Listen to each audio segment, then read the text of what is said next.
Olá, pessoa interessada em filosofia, em ética, moral, particularmente na esfera do budismo no século XXI.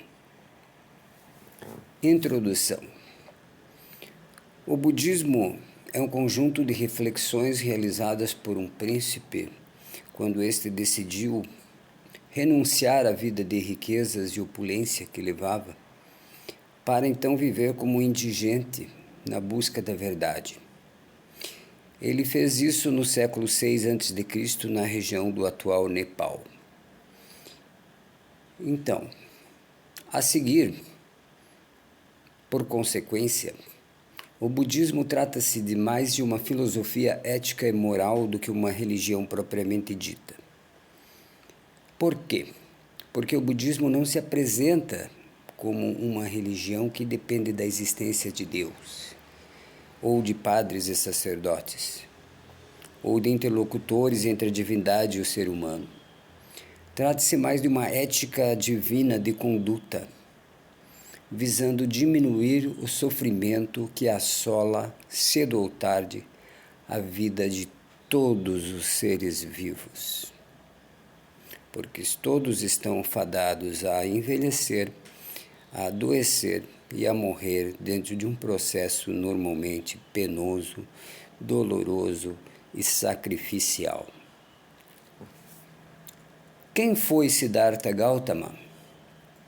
Siddhartha Gautama, conhecido posteriormente e na atualidade como Buda, significando o iluminado, foi um líder espiritual que viveu na Índia ou no Nepal, como falado. Sua bondade e sabedoria o fizeram ser considerado o supremo Buda, ou seja, o fundador do budismo, aquele ser que chegou ao estado de iluminação por causa do seu elevado grau de conhecimento sobre a vida humana e a vida dos seres sensíveis. Conta a tradição que Buda ficou órfão de mãe 7 dias após o seu nascimento. E segundo a tradição, uma noite antes do parto, a sua mãe teria sonhado com um elefante branco que lhe penetrava o ventre.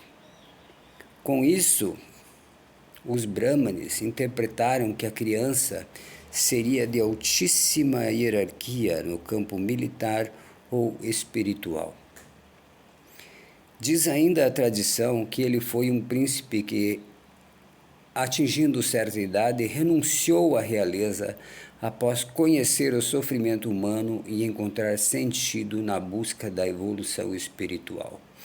A história que se conta é que, ao chegar aos 28 anos de idade, ou 29, Siddhartha saiu do castelo e defrontou-se com situações em que as pessoas estavam envelhecidas, adoecidas e suscetíveis à morte dentro de um processo que inclui muito sofrimento, muita pena e muita dor, diferente totalmente da vida que ele levava dentro do reino, dentro do castelo do reino, onde ele tinha à sua disposição toda sorte de bens, passatempos, jogos e prazeres.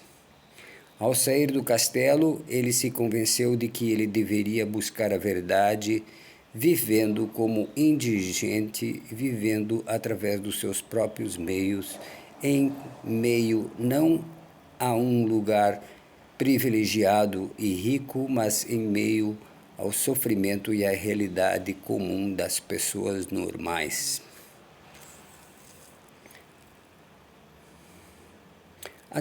Foi através da meditação, conta-se, e de práticas ascéticas que ele conseguiu chegar a um estado de iluminação ou de conhecimento da realidade, de entendimento da realidade, de uma compreensão superior, de uma compreensão que justifica o empenho pessoal em encontrar vias de diminuir o sofrimento das pessoas e dos seres vivos.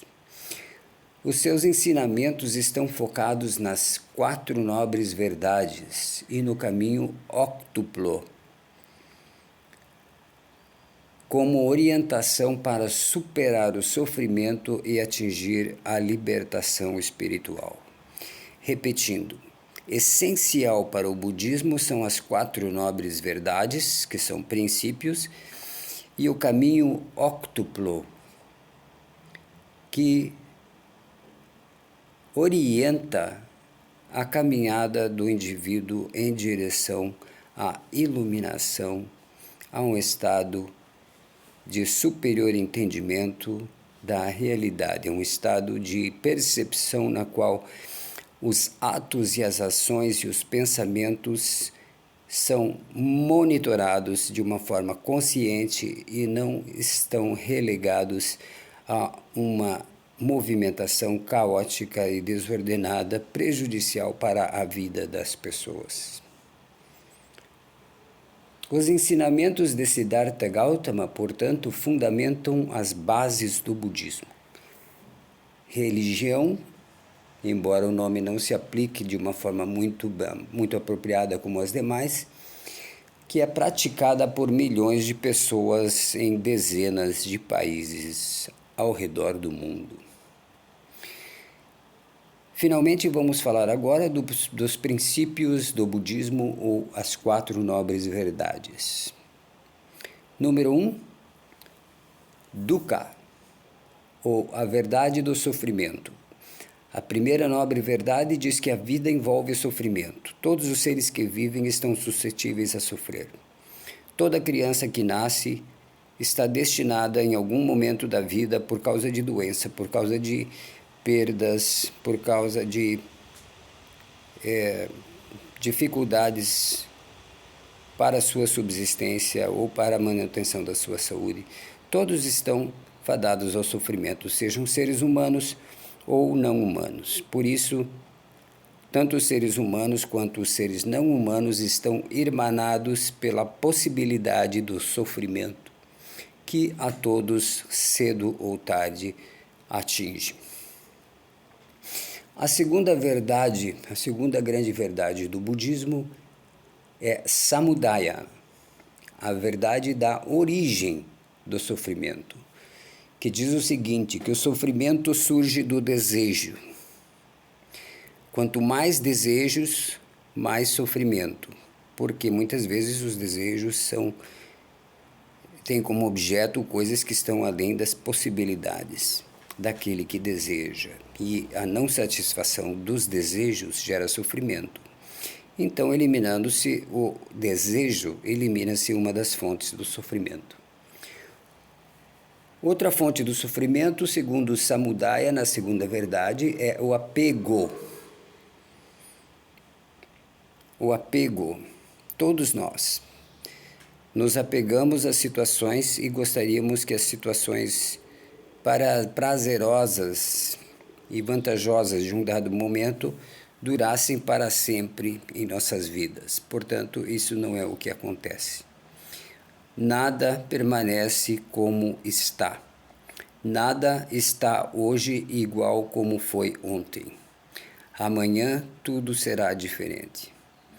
Porque tudo muda, tudo se transforma. Isso é uma verdade, é uma lei cósmica, é uma lei que faz parte das 4 verdades do budismo, mas que é extraída de uma realidade fática, através da observação do que acontece no mundo dos seres vivos em nosso planeta.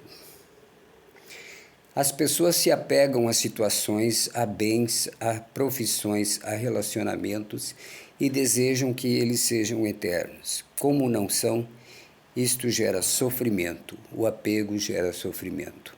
O mesmo ocorre com a cobiça, a vontade de possuir coisas, a vontade de possuir situações, a vontade de possuir cargos, a vontade de possuir prominência pessoal, social, profissional. A vontade de se ter coisas como bens materiais além do seu alcance. São fontes de sofrimento. Então, eliminando-se a cobiça e eliminando-se o apego, bem como o desejo, eliminam-se 3 fontes de sofrimento. Esses estados mentais levam a um ciclo de nascimento, morte e renascimento. Então, para o budismo, enquanto a pessoa não se livrar do apego, da cobiça e do desejo, ela está fadada a um ciclo de nascimento, morte e renascimento, conhecido no budismo como samsara. Número 3, verdade número 3, Nirodha, a verdade da cessação do sofrimento, que diz que é possível acabar com o sofrimento extinguindo o desejo e o apego, bem como a cobiça. Isso já comentamos em parágrafo anterior. E a cessação do desejo, do apego e da cobiça levam o indivíduo a um estado chamado de nirvana. Então está no nirvana aquele que não está mais vivendo como objeto do desejo, da cobiça e também de todas as formas de apego.